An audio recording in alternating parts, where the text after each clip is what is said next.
Avec l'information qui précède, c'est une question que se posent tous ceux qui veulent immortaliser les moments importants de leur vie. Comment conserver ces photos alors que les appareils numériques ont pratiquement fait disparaître les pellicules? Contrairement aux idées reçues, le tirage papier connaît toujours un franc succès.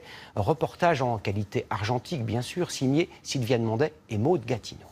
On va commencer à faire la lumière tout de suite autour de vous. À 80 ans, Antoine s'est vu offrir une photo professionnelle dans le célèbre studio Harcourt. Pliez un peu plus le bras vers vous. Terre. Non, voilà. C'est ma femme qui m'a un peu incité à faire une vraie photo, quoi. Une photo d'art. Même chose pour Ulysse, 20 ans.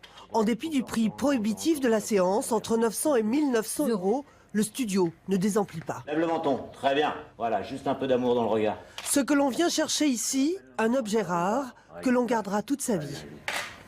C'est une trace plus importante que la trace numérique et plus facile à transmettre et à partager. À Lille, cette fois, c'est le photographe qui vient à la maison. Oui, Pour 149 € avec ce coffret cadeau acheté en grande surface, on peut se faire photographier partout en France par un professionnel. Là aussi, c'est un succès.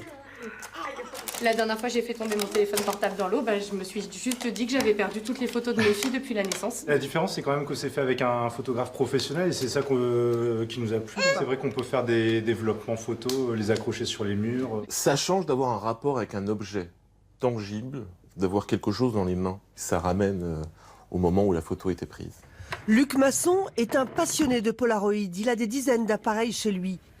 C'est un appareil robuste, très facile d'emploi et qui délivre la photo instantanément, ce qui la rend d'autant plus précieuse. C'est une photo qui ne pourra pas être retravaillée ni retouchée, donc c'est un objet quelque part un peu unique.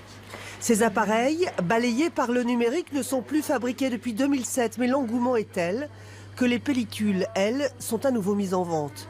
Des forums, des boutiques leur sont dédiés. On peut même s'amuser avec la photo, on peut écrire dessus, on peut faire des petits dessins, même une photo qui est ratée, on peut finalement lui donner un petit cachet supplémentaire avec des feutres, avec ce qu'on veut. À l'ère des selfies et des photos virtuelles, l'image sur papier résiste et trouve un nouveau public.